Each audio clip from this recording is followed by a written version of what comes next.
Assalamualaikum warahmatullahi wabarakatuh. Perkenalkan nama saya Asifa Rehalina Anggi dengan NIM di 0024055 dari kelompok 4. Pada video kali ini saya akan menyampaikan tentang laporan praktikum anatomi 2.3. Yang pertama, kita jelaskan struktur pembentuk sirkulus Willis, mulai dari bagian anterior hingga posterior, dan sebutkan juga fungsinya dalam menjaga perfuse cerebral saat terjadi sumbatan dari salah satu arteri besar. Sirkulus arteriosus Willis itu merupakan suatu lingkaran anastomosis yang berbentuk cincin yang terletak di fossa interpendicularis basis kranii, yang berfungsi untuk mendistribusikan darah yang masuk melalui arteri karotis interna dan arteri vertebralis ke setiap bagian dari kedua hemisferium cerebri. Nah, struktur ini memberikan jalur kolateral yang memungkinkan darah itu mengalir ke bagian otak yang mengalami gangguan aliran darah karena sumbatan pada salah satu arteri besar. Nah, Circulus Willis terletak di ruangan subarachnoid di dasar otak, itu letaknya sangat dekat dengan kiasma optikum. Bentuknya pentagonal dan dibentuk oleh pembuluh darah arteri komunikans anterior. Itu ada ini, itu adalah pembuluh pendek yang menghubungkan dua arteri cerebral anterior. Lalu ada arteri cerebral anterior, itu adalah cabang dari arteri karotis interna. Lalu ada arteri karotis interna itu ada berlanjut setelah berkontribusi pada lingkaran Willis sebagai arteri cerebral di tengah. Lalu ada arteri communicans posterior. Itu menghubungkan arteri karotis interna dan arteri cerebral posterior. Lalu ada arteri cerebral posterior, adalah cabang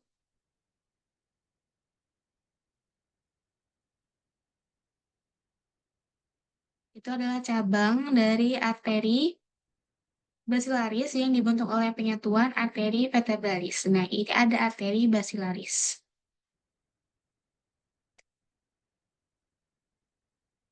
Selanjutnya, soal yang kedua, sebutkan dan jelaskan perbedaan antara traktus corticospinalis dan traktus spinothalamikus yang meliputi fungsi utama, titik awal dan akhir, lokasi penyilangan atau dekusatio, dan letak relatif di medula spinalis.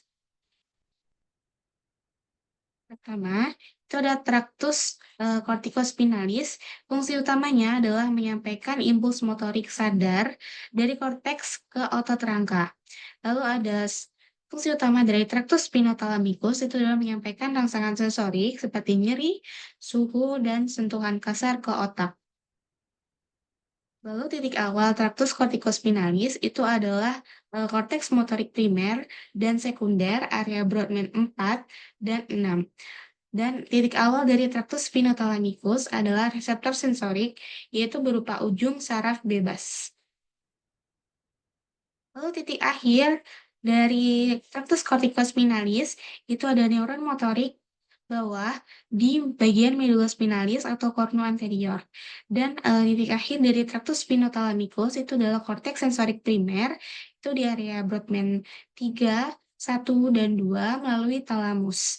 Lalu penyilangan pada traktus corticospinalis itu traktus corticospinalis yang lateral itu menyilang pada dekusatio piramidalis dan yang bagian anterior itu tidak menyilang di dekusatio, namun dia akan menyilang di komisura anterior medula spinalis setinggi segmen yang bersangkutan. Lalu eh, penyilangan traktus spinothalamikus itu menyilang di segmen spinal atau tempat masuknya serabut pada komisura anterior medula spinalis lalu naik secara kontralateral. Lalu eh, traktus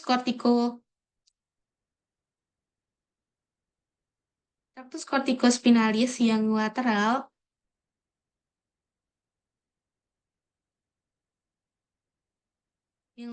itu pada kolumna lateral dan traktus corticospinalis yang anterior itu di kolumna anterior. Lalu Letak di medula spinalis dari traktus spinothalamicus itu yang lateralis itu pada kolom lateral dan yang traktus spinothalamicus anterior dia pada kolom anterior atau lebih medial dari vertikospinal yang anterior. Nah, ini gambar dari traktus corticospinalis dan juga traktus spinothalamicus.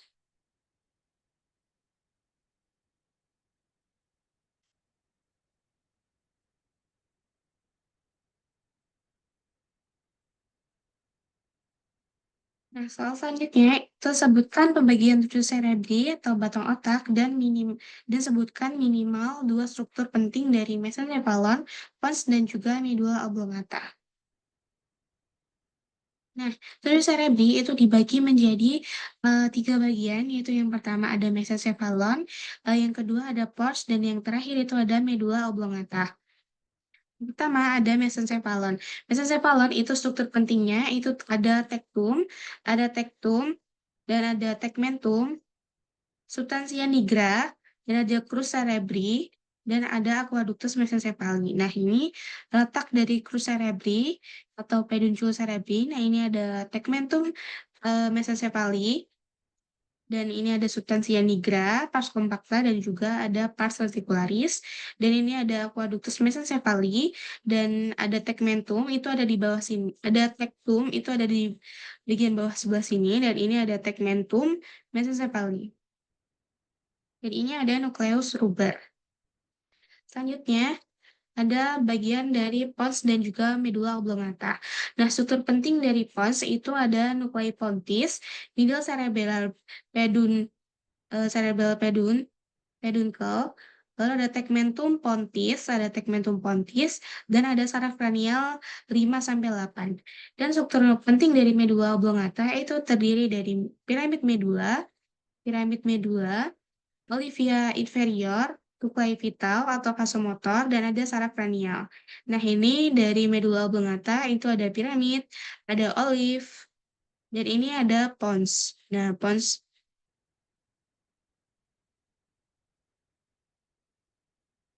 jelaskan asal-usul nukleus dan fungsi dari tiga nervus cranialis motorik murni, seperti nervus 3, nervus 4, dan juga nervus 6. Serta akibat lesi pada upper motor neuron dan lower motor neuron. Yang pertama, ada nervus 3 atau nervus oculomotor, itu asal nukleusnya dari nukleus nervi oculomotori, yang fungsinya menginervasi musculus rectus superior, musculus rectus inferior, dan medialis. Dan musculus obliquus inferior, musculus levator palpebrae superioris. Lalu selanjutnya ada nukleus troklear, itu atau nukleus 4, itu asal nukleusnya, itu ada nukleus nervi trochlearis yang fungsinya menginervasi musculus albicus superior. Nah, selanjutnya ada nervus abducens atau nervus 6, itu asal nukleusnya, itu adalah nukleus nervi abducentis yang fungsinya menginervasi musculus rectus lateralis. Nah, ini ada gambar dari ada nervus 3, nervus 3, dan nervus 4, dan juga ada nervus 6.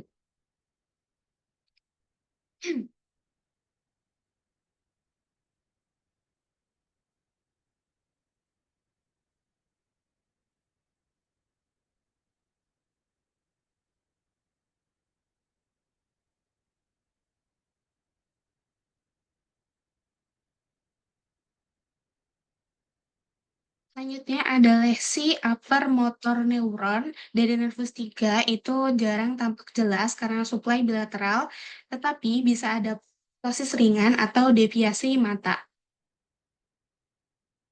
Lalu ada lesi lower motor neuron, itu dari nervus 3 ada ptosis atau kelopak jatuh di poplia, penglihatan ganda, strabismus lateral atau mata melirik keluar, dan pupil dilatasi atau yang disebut juga midriasis, dan refleks cahaya hilang. Lalu ada nervus 4, itu jarang menyebabkan gejala, lesi motor neuronnya itu jarang menyebabkan gejala karena suplai bilateral dan lesi lower motor neuronnya itu kesulitan melihat ke bawah, terutama saat membaca atau, saat turun tangga dan kompensasi dengan memiringkan kepala di, sisi yang tidak sakit atau yang sehat. Lalu nervus 6 itu lesi upper motor neuronnya itu deviasi mata ringan ke medial itu jarang tampak dan lesi lower motor neuronnya itu ada diplopia horizontal dan tidak bisa ablusi mata, strabismus medial atau mata menoleh ke dalam. Selanjutnya, soal yang kelima, jelaskan lokasi dan fungsi dari area broadband 4, area 1, 2, dan 3, area 44, dan juga 45, dan yang terakhir ada area 22. Pertama itu ada area 4, yang disebut juga gyrus presentralis. Nah, itu ada di sebelah sini, itu fungsinya area motorik primer, dan ada area 1, 2, dan 3 itu di sebelah sini, itu disebut juga gyrus postcentralis, itu berfungsi sebagai area sensorik primer, dan area 44 dan juga 45 itu di sebelah sini fungsinya itu area bicara motorik atau area Broca, dan di sini ada area 22, itu, area auditori sekunder atau area bicara sensorik, dan disebut juga area Wernicke yang, bersama area 39 dan juga 40.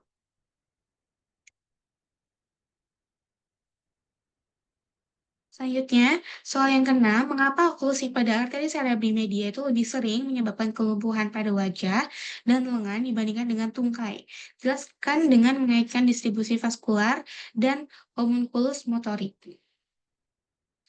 Nah, distribusi vaskular otak itu yang pertama ada arteri cerebri media. Arteri cerebri media itu menyuplai darah ke permukaan lateral hemisfer cerebri seperti area motorik primer itu pada area gyrus presentralis atau bagian lateral dan area sensorik primer atau yang disebut gyrus postcentralis di bagian lateral dan area Broca dan juga Wernicke yang berfungsi sebagai bicara dan wilayah arteri cerebri media ini mengontrol motorik dan juga wajah dan juga lengan. Dan selanjutnya itu ada arteri cerebri anterior itu menyuplai darah ke permukaan medial hemisfer cerebri termasuk bagian medial gyrus presentalis dan postcentralis. Nah, wilayah ini dominan untuk kontrol motorik dan juga sensorik tungkai. Oklusi arteri cerebri media ini menyebabkan kelumpuhan wajah dan lengan karena arteri cerebri media itu menyuplai darah ke area lateral korteks motorik primer atau pada area gyrus presentralis. Nah, area lateral tersebut itu mengontrol motorik wajah dan juga lengan sesuai dengan peta homunculus motorik.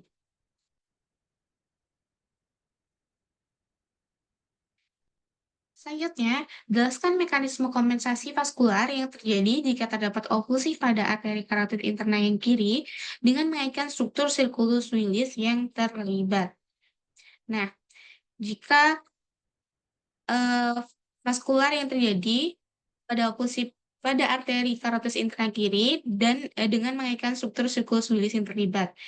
Eh, Mekanisme kompensasi vaskular yang terjadi jika terdapat oklusi pada arteri karotis interna kiri itu adalah menyebabkan aliran dari sisi kanan. Jadi yang tertutup adalah sebelah kiri dan aliran itu akan sebelah kanan. Yang pertama itu darah dari arteri karotis interna yang sebelah kanan, karotis interna yang sebelah kanan itu akan menuju arteri cerebri anterior,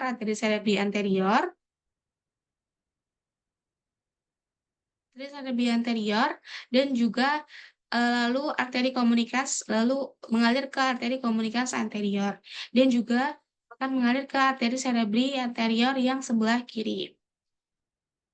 Lalu terjadi aliran dari posterior itu darah dari arteri vertebralis itu akan mengalir ke arteri basilaris. Lalu dari arteri basilaris itu akan mengalir ke arteri cerebri posterior yang sebelah kiri.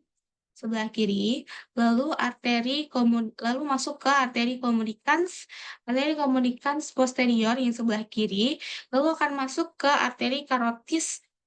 interna, arteri carotis interna yang sebelah kiri.